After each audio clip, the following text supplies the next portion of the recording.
El Castilla no aprende. Arrancamos.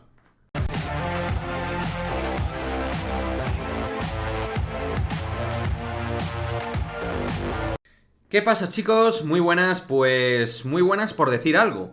De nuevo, el Real Madrid-Castilla se deja puntos importantes a domicilio, partidos que va ganando y no sabe cerrar, 3 empates consecutivos del Real Madrid-Castilla, próxima parada, próxima jornada ante nuestro máximo rival, que es el Alcorcón, que es el líder de la categoría, pero con la sensación de que el equipo no sabe cerrar, no sabe competir en esos minutos donde tienes que cerrar el partido, que no pasen cosas, ser un equipo sólido, equilibrado en lo que es todo lo defensivo. Y el Real Madrid Castilla en la segunda mitad frente al Pontevedra demostró que es un equipo vulnerable y que es un tanto bipolar, pasando de grandes primeras partes como ante el Ceuta, pues hoy lo mismo, una muy buena primera parte ante el Pontevedra y otra segunda parte donde reculamos, echamos el culo atrás. Es verdad que el rival compite y juega un Pontevedra lleno de necesidades acuciantes, pero el Castilla es muy superior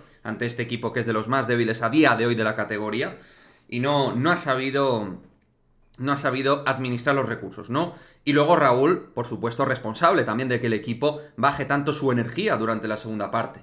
Es verdad que también me diréis que el Castilla ha tenido bajas, pero bueno, quiero decir que se entiende que hay una plantilla y que es mejor que la mayoría de plantillas dentro de la categoría.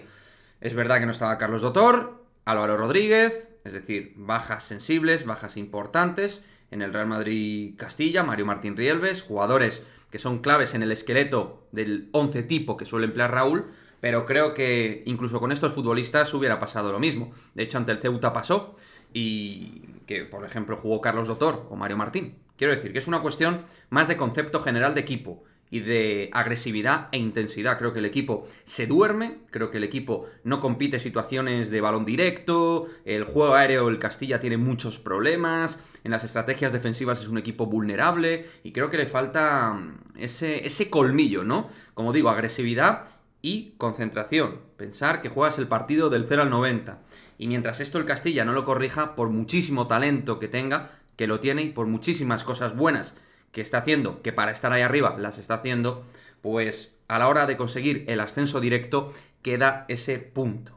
Para poder, por ejemplo, pasar al Alcorcón necesitamos más. Necesitamos corregir esos defectos y esos errores para evitar dejarnos puntos que considero absurdos ante rivales muy inferiores y en situaciones que tienes que controlar con marcador a favor. O sea que desde aquí mi vídeo critica la situación actual del Castilla en tanto en cuanto está leyendo muy mal las segundas partes y sobre todo los últimos minutos. Aunque en este partido ya desde el 45 de la segunda parte ya el equipo transmitía unas sensaciones realmente de que podían pasar cosas negativas en la portería de Mario de Luis. Y eso tampoco quiero focalizarlo en los defensores, ni en Marvelous, ni en Rafa Marín, ni en Carrillo, sino que es una cuestión de todos los jugadores, de falta de presión, falta de energía, falta de concentración de cada uno de los jugadores que compite. O sea que, en fin, cosas a corregir de este Castilla que por una parte ilusiona mucho, estando arriba y jugando muy bien por momentos, pero muy irregular a nivel competitivo y con segundas partes